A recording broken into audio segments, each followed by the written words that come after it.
शिक्षा क्रांति लाएंगे, हम आगे बढ़ते जाएंगे। ज्योति जगाकर ज्ञान की हम सबको राह दिखाएंगे। हेलो एवरीवन, शिक्षा क्रांति चैनल में आपका स्वागत है।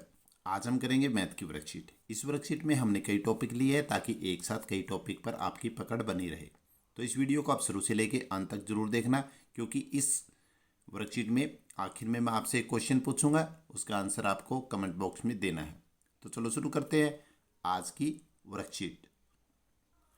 फर्स्ट क्वेश्चन है, दो संख्याओं में 4:3 का अनुपात है। यदि उनका गुणनफल 432 है तो दोनों संख्याओं में अंतर ज्ञात कीजिए। हमें दो संख्याएं दी है, उनमें जो अनुपात है वो कितना है, 4:3। और अगर उन दोनों की हम गुणनफल करें तो उत्तर कितना आता है, 432। दोनों संख्याओं का अंतर ज्ञात करना है, मतलब बड़ी में से हमें छोटी घटाते हैं तो कितना उत्तर आएगा। तो सबसे पहले मान लेते हैं कि माना वो संख्याएं क्या है, दोनों संख्याएं मान लेते हैं हम। वो मान लेते हैं हम 4x और 3x। अब सबसे पहले क्या दिया है कि उनका गुणनफल 432 है, तो इन दोनों का हम गुणनफल कर देते हैं। 4x गुणा में 3x, और कितना दिया हमें, 432। इन दोनों की गुणा करेंगे कितना होगा, 4 तिये 12, और x को x से गुणा करेंगे क्या होगा, x की 2, x स्क्वेयर 432। अब 12 है वो इधर क्या कर रहा है, गुणा कर रहा है, इधर आएगा भाग, तो इधर क्या बच जाएगा, एक्स स्क्वेयर 432 भाग में 12। तो जब हम 12 को इसको काटेंगे तो कितना आएगा, 36। तो एक्स स्क्वेयर कितना होगा, 36, 36, या एक्स, हम 36 का वर्गमूल निकालते हैं तो कितना होगा, 6। तो x कितना आ गया, 6। अब यहाँ पर जो हमने मानना था इसमें हम इसका मान रख लेते हैं। तो 4x में x कितना है अपना, 6। तो पहली संख्या क्या हो जाएगी, 4 गुणा 6 24, और दूसरी संख्या क्या होगी, 3x माननी थी हमने, तो 3 गुणा 6 18। तो संख्या क्या होगी, 18 और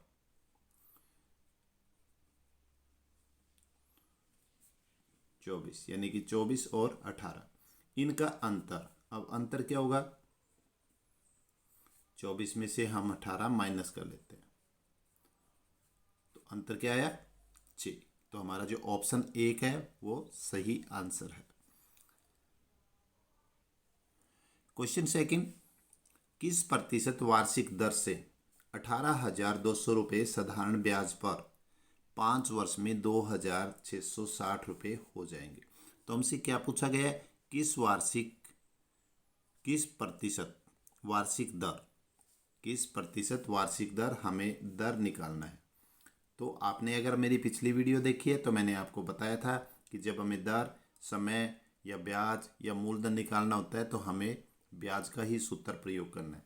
तो ब्याज का जो सूत्र होता है वो क्या होता है, हमारा मूलधन गुणा दर गुणा समय।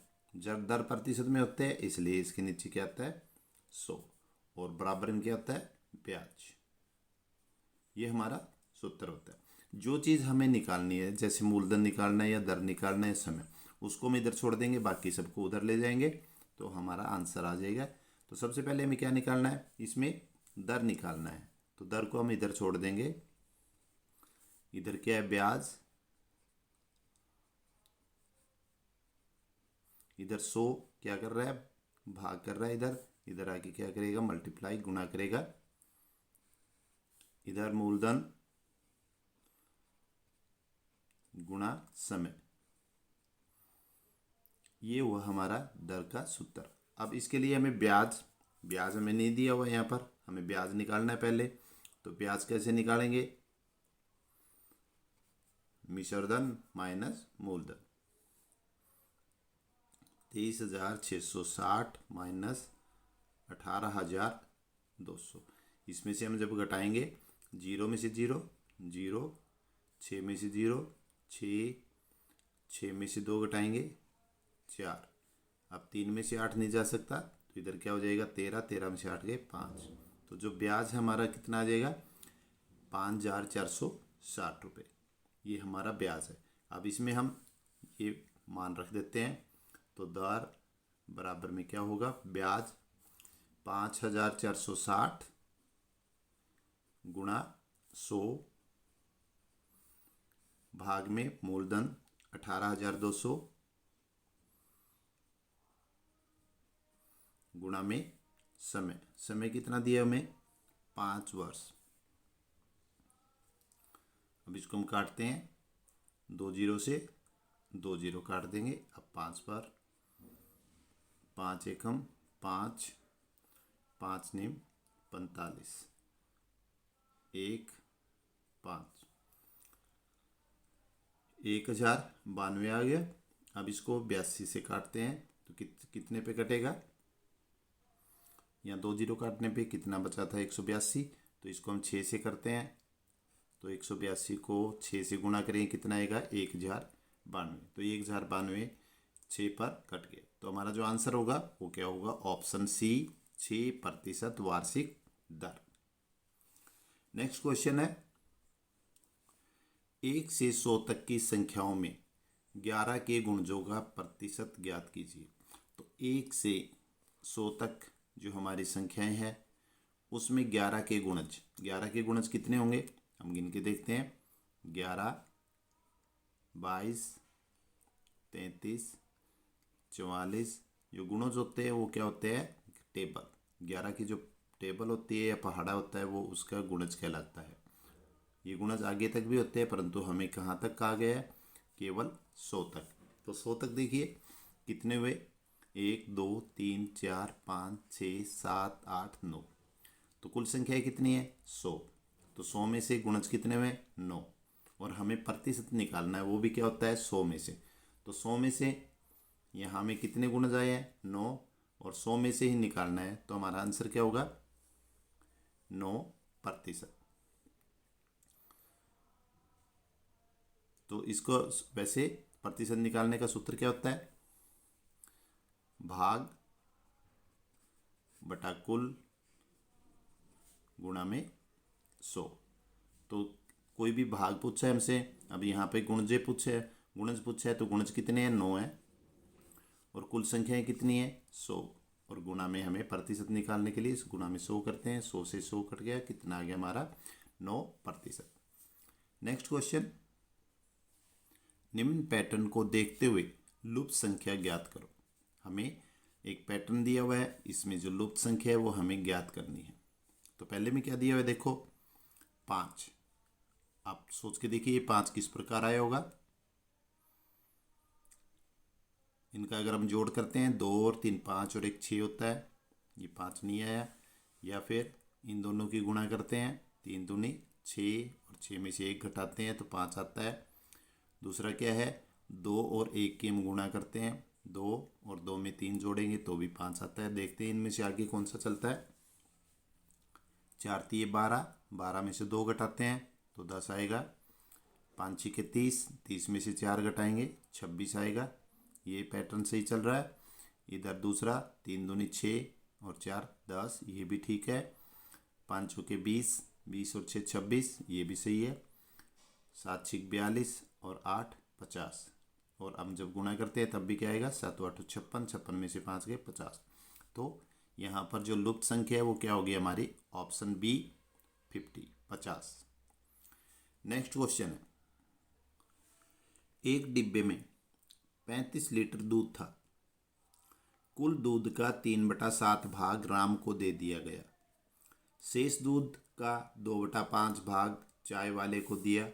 अब डिब्बे में कितना दूध शेष है। तो हमें कितना, सबसे पहले 35 लीटर दूध था, उसका 3/7 भाग राम को दिया। तो यहाँ लिखेंगे हम पहले कुल दूध हमारे पास कितना है 35 लीटर। राम को कितना दिया है 35 का मतलब क्या होता है गुना 35 का 3/7। अब 7 पे कट जाएगा 5 5 दिए 15। तो राम को कितना दिया है 15 लीटर। अब शेष कितना बचा है हम 35 में से 15 माइनस कर देंगे 20। अब शेष उसके पास 20 लीटर दूध। अब 20 लीटर में से 2/5 भाग चाय वाले को दिया। अब चाय वाले को कितना दिया है जो 20 लीटर बचा उसका का मतलब गुना 2/5 5 से कट जाएगा। तो चाय वाले को कितना दिया है 8 लीटर। तो डिब्बे में कितना दूध शेष है तो अब डिब्बे में कितना था 20 लीटर 20 लीटर में से 8 लीटर चाय वाले को दिया। तो अब शेष दूध कितना बच जाएगा 20 माइनस 8 12 लीटर।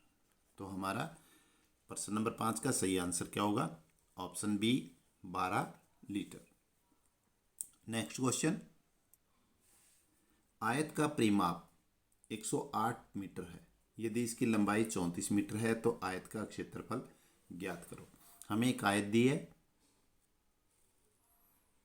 इसका परिमाप क्या है 108 मीटर। इसकी लंबाई 34 है तो ये 34 तो ये भी हमारे क्या हुआ 34। तो इसका क्षेत्रफल ज्ञात करना है। तो क्षेत्रफल क्या होता है बच्चों क्षेत्रफल होता है लंबाई गुना चौड़ाई। अब हमारे पास लंबाई है पहले हम परिमाप की सहायता से क्या निकालेंगे चौड़ाई। तो देखिए 34 और 34 कितना हुआ 68। तो 108 में से हम 68 माइनस करते हैं कितना आया 40। तो इसका मतलब चौड़ाई दोनों चौड़ाई का योग कितना है 40। तो ये प्लस ये इन दोनों का जोड़ कितना है 40। तो ये कितना कितना होगा 20 और 20। तो हमारी लंबाई कितनी है 34 और चौड़ाई कितनी आई 20। तो अब हमें क्षेत्रफल निकालना है। क्षेत्रफल लंबाई गुना चौड़ाई। चौड़ाई हमारी कितनी आई 20। तो इन दोनों की मल्टीप्लाई करेंगे कितना आएगा 680। अब किस में दिया ये मीटर में। तो क्षेत्रफल किस में होता है स्क्वायर में या वर्ग में। तो यहाँ मीटर है तो स्क्वायर मीटर। तो 680 वर्ग मीटर या 680 स्क्वायर मीटर। तो आंसर हमारा ऑप्शन ए 680 स्क्वायर मीटर। एक मेज को 1660 रुपये में बेचने पर 17% की हानि होती है। मेज का क्रय मूल्य ज्ञात करो। मतलब वो मेज 1660 रुपये में अगर हम बेचते हैं तो हमें 17% की हानि होती है। मेज का क्रय मूल्य मतलब मेज कितने रुपए की खरीदी थी ये हमें निकालना है। तो क्रय मूल्य का सूत्र क्या होता है क्रय मूल्य का सूत्र होता है 100 भाग में 100 घटा हानि और गुणा में विक्रय मूल्य। ये हमारा क्रय मूल्य का सूत्र होता है 100 भाग में 100 घटा हानि गुणा में विक्रय मूल्य। तो 100 घटा हानि कितनी हमारी 17%। तो 100 घटा 17 और गुणा में विक्रय मूल्य 1660। अब 100 में से माइनस 17 83 गुणा में 1660। अब ये 20 पर कटेगा और 20 और 100 की गुणा कितनी आ जाएगी 2000 रुपये। तो हमारा जो क्रय मूल्य है वो क्या होगा 2000 रुपये। तो ऑप्शन सी 2000 हमारा सही उत्तर होगा। नेक्स्ट क्वेश्चन इसका आंसर आपको देना है। एक श्रेणी दी हुई है 8 12 9 14 10 16 11। अगले 2 पद होंगे। इसका आंसर आपको कमेंट बॉक्स में देना है कि आप कितना सीख पाए हैं। तो आज बस इतना ही। अगली वीडियो तक बाय बाय।